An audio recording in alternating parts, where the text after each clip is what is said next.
आज हम डिस्कस करेंगे which is very very important topic. और ये इम्पॉर्टेंट इसलिए है क्योंकि जब आप आइडल का मुंबई यूनिवर्सिटी का ऑनलाइन एडमिशन फॉर्म भरते हो उस टाइम पे आप ये सारे प्रोसेस में से कोई एक मिस्टेक्स करते ही करते हो। मतलब अगर 100 स्टूडेंट ने फॉर्म भरा उसमें से आपको ऐसे 10, 12, 15, 20 स्टूडेंट मिल जाएंगे जिन्होंने कुछ ना कुछ रॉन्ग डिटेल गलत कर दिया है। तो ये वीडियो में मैं आपको बताऊंगा कि ये सारी चीज़ें आप पहले से लिख के रखो जब भी आप ऑनलाइन एडमिशन फॉर्म भर रहे हो, और अगर गलती हो गई है तो उसका सोल्यूशन क्या है वो भी मैं आपको इस वीडियो में बताऊंगा। तो आपको वीडियो पूरा ध्यान से देखना है। और एक स्मॉल रिक्वेस्ट है कि ये वीडियो आप सभी आइडल स्टूडेंट तक भेजिए ताकि वो मिस्टेक्स ना करें जब भी वो ऑनलाइन फॉर्म फिल कर रहे हैं। स्पेशली जो TY का भी चालू हुआ है उसमें ये गलती ना करें। अगर आपको फॉर्म फिल कराना है तो आप मुझे जो है व्हाट्सअप कर सकते हैं। मेरा नंबर मेरे वेबसाइट पे मिल जाएगा। मेरे वेबसाइट का जो लिंक है वो मैं डिस्क्रिप्शन में दे दूँगा, या आप गूगल पे सर्च कर सकते हैं imaduddin.educare.com, आपको मिल जाएगा। ठीक है, वेबसाइट, वहाँ से आप मुझे व्हाट्सअप कर सकते हैं अगर आपको फॉर्म फिल कराना है तो। बाकी अगर आप खुद से फिल करना चाहते हैं तो बहुत अच्छी बात है, मैंने 2-3 वीडियो डाल के रखा है, आगे भी मैं वीडियो डाल दूँगा, अपलोड कर दूँगा, ताकि आप फ्री में घर पे बैठ के ईजिली जो है अपलोड कर सकें। लाइक जो भी सिस्टम जो भी है फॉर्म पूरा डिटेल में फिल कर सकें। ओके, तो देखो पहला जो मिस्टेक्स होता है इसमें पर्सनल डिटेल लिखा है। अब अगर हम लोग पर्सनल डिटेल की बात करें तो इसमें क्या होता है, आपका डेट ऑफ बर्थ आ जाता है। ओके, आपका डेट ऑफ बर्थ। फिर उसके बाद अगर हम लोग बात करें तो इसमें आपका डेट ऑफ बर्थ मेनली बहुत सारे लोगों का डेट ऑफ बर्थ जो होता है ईयर का या डेट का गड़बड़ हो जाता है। मैं खुद ऑनलाइन फॉर्म भरता तो वहाँ पे मैं 2 बार क्रॉस वेरीफाई करता हूँ, या जिसका फॉर्म भरा उनसे भी मैं वेरीफाई कराता हूँ कि भाई आप देख लो बराबर है कि नहीं बराबर। दूसरा, आपका name which is very very important. काफ़ी बच्चे कंफ्यूज हो जाते हैं, लास्ट नेम सर नेम में क्या डिफरेंस, दोनों सेम ही है। फर्स्ट नेम आपका नाम होना चाहिए, सेकेंड नेम पिताजी का नाम होना चाहिए, मदर्स नेम। ओके, तो आपको आपका नाम, आपका जो भी डिटेल है, ओके, डेट ऑफ बर्थ हो गया, आपका कौन से प्लेस पे, या जो है आपका लैंग्वेज, वो सारी चीज़ें आपको यहाँ पे प्रॉपर सही तरीके से सिलेक्ट करनी है। अब ऐसा मानिए कि आपने इंग्लिश में बराबर नाम लिखा है लेकिन हिंदी में क्या हो, मेरी वीडियोज़ में देखो मैंने काफ़ी अच्छे से डिटेल में एक्सप्लेन किया, इसलिए क्योंकि हम इंग्लिश में बराबर रखते हैं लेकिन हिंदी में थोड़ा सा नाम गड़बड़ हो जाता है, मात्रा का इधर उधर हो जाता है। तो आप जब फिल करते हैं तो उस बराबर सही तरीके से फिल कीजिए।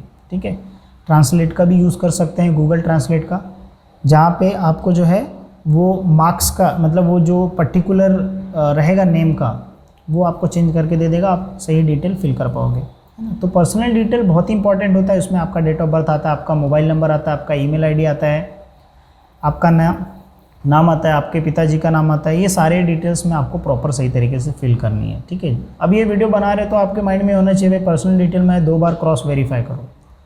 सबसे ज़्यादा जो मिस्टेक्स होता है वो होता है एजुकेशनल डिटेल।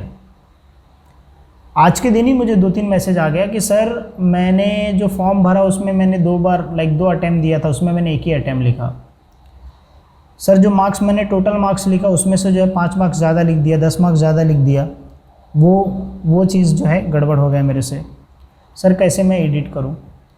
तो देखिए जब भी आप फॉर्म भरें तो आपको डिटेल को 2 बार क्रॉस वेरीफाई करना है। आपका सीट नंबर गड़बड़ डाल दिया तो फिर सोचो आप कितना बड़ा मिस्टेक्स है आपका।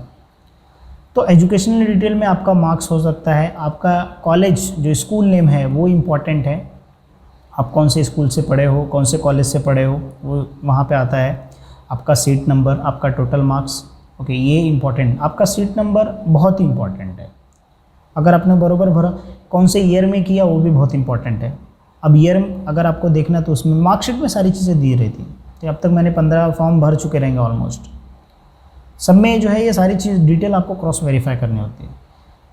और रिजर्वेशन, देखो ये रिजर्वेशन उन लोगों के लिए बहुत डेंजरस हो जाता है और उसकी वजह से एडमिशन भी कैंसिल हो सकता है आपका। जैसे आप रिजर्वेशन में आते हो, SC ST में आते हो, या OBC में आते हो, या अदर क्लास बैकवर्ड क्लास में आते हो, तो अगर आपके पास कास्ट सर्टिफिकेट है, अगर आपके पास इनकम सर्टिफिकेट है तो ही फिर आप वो रिजर्वेशन का यूज़ कीजिए। अदरवाइज़ अगर आपने रिजर्वेशन का यूज़ किया है और फिर अगर आपने उसके हिसाब से डॉक्यूमेंट नहीं प्रोवाइड कर पाओगे तो फिर वो समझिए आपका कैंसिल होना 200% चांस है। तो इसके लिए रिजर्वेशन आप बराबर। जनरल के लिए कोई टेंशन नहीं, जनरल ओपन दोनों सेम ही होता है। अब जनरल रिजर्वेशन में इसमें ये भी गड़बड़ करते, सर मैंने इधर 8 लाख लिख दिया तो कुछ गड़बड़ नहीं है क्या, 10 लाख लिख दिया तो गड़बड़ नहीं, गलती से हो गया 5 लाख लिख दिया। तो भाई ऐसे गड़बड़ मत करो, कैलकुलेशन नंबर्स का है। आप जो है मिनिमम, जैसे एनुअल इनकम जो होता है आपका, वो होता है आपका साल भर में कितना आपने कमाया। जैसे मानिए कि अगर मैं 3 लाख रुपए साल भर का कमाता हूँ, उसमें सब खर्चा वर्चा करने के बाद में मेरे पास 50,000 बच जाता है, तो वो मेरा एक एक्चुअल क्या हुआ, एनुअल इनकम हुआ, तो मैं 50,000 डालूंगा, राइट। सो एनुअल इनकम अपने हिसाब से बराबर सही सेलेक्ट करके डालिए। ये रिजर्वेशन में काफ़ी लोग मिस्टेक करते हैं, ठीक है।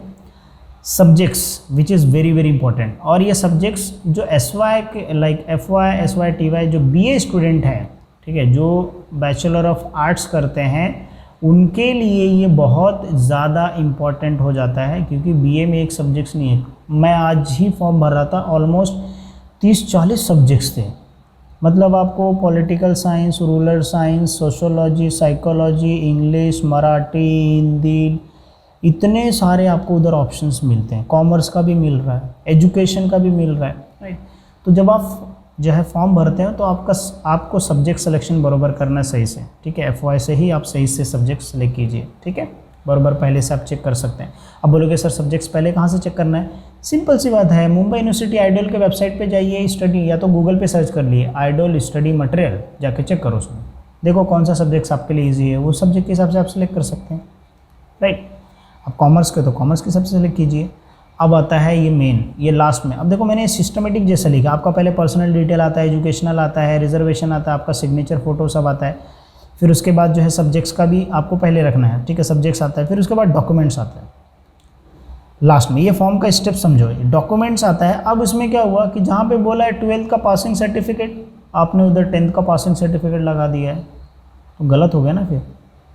तो जब आप अपलोड कर देते हो तो आप प्रोसेस करने से पहले एक बार साइट में उधर लिखा रहता है व्यू करके, तो उस पर क्लिक करोगे तो देख सकते हो, व्यू नाम देख लो बराबर है क्या, मैंने सही डॉक्यूमेंट अपलोड किया है क्या। तो इसमें आपको गड़बड़ नहीं करनी है, क्योंकि अगर आप इसमें गड़बड़ करोगे तो फिर जो है आपका जाहिर सी बात है, फिर आपको यूनिवर्सिटी के 2 चक्कर लगाने पड़ेंगे, and that will become very difficult for you, ठीक है। तो आई एम श्योर ये सारे डिटेल्स आपको समझ में आ गए रहेंगे, क्योंकि मेजर जो इशू होता है, जो सबसे ज़्यादा प्रॉब्लम होता है बच्चों को, सर डेट ऑफ बर्थ और मेरे नाम में थोड़ा सा मिस्टेक हो गया, डैडी का नाम में गड़बड़ हो गया, मदर्स के नेम में गड़बड़ हो गया थोड़ा सा, एजुकेशनल डिटेल में मैंने कॉलेज का नाम गलत डाला, सीट नंबर गलत हो गया, या सीट नंबर सही था मार्क्स में गलत डाल दिया, ये सारे क्वेश्चंस आते हैं मोस्टली। रिजर्वेशन में सर कास्ट सर्टिफिकेट नहीं है, रिजर्वेशन अप्लाई करूँ क्या, उसमें डाल दिया मैंने, सर अभी क्या करूँ मैं। तो रिजर्वेशन में अगर आप आते हो अदर देन ओपन और जनरल कैटेगरी, मतलब मैं जनरल कैटेगरी में आता तो मेरे को टेंशन ही नहीं रिजर्वेशन का, लेकिन अगर मैं SC OBC ऐसा उसमें आता हूँ और मेरे पास सर्टिफिकेट है, तो सारी चीज़ें मुझे चेक करके फिर उसमें सेलेक्ट करना है। सब्जेक्ट्स, यस सब्जेक्ट्स आपको बराबर, आप जैसे मैंने आपको बताया वेबसाइट पे जाके चेक कर सकते हैं।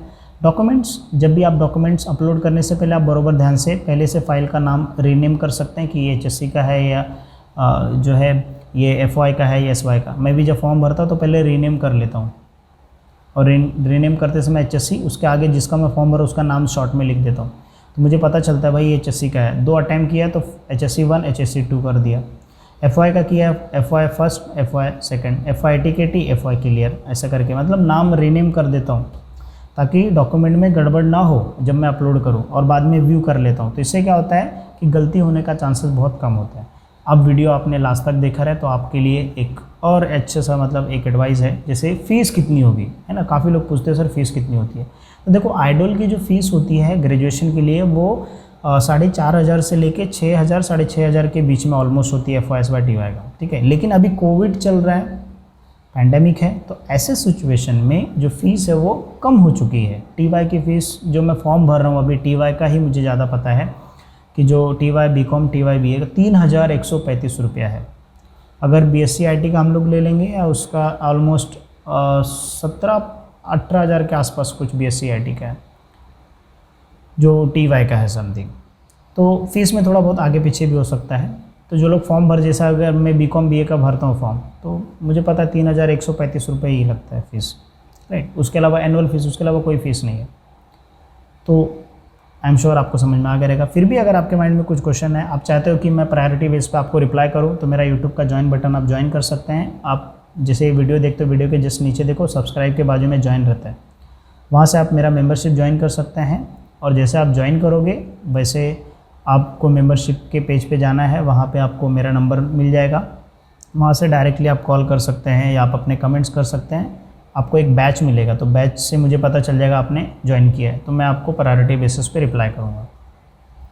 सो वीडियो को यहाँ पे एंड करते हैं। वीडियो कैसा लगा कमेंट करके ज़रूर बताइए। वीडियो अगर आपने लास्ट तक देखा है तो hashtag idol Mumbai university comment कीजिएगा और hashtag mistakes in idol online admission process करके कमेंट कीजिएगा। देखते हैं कितने हैशटैग वाले कमेंट और लास्ट तक वीडियो आपने देखा है। चलो, हैव अ नाइस डे, मिलते हैं नेक्स्ट वीडियो में।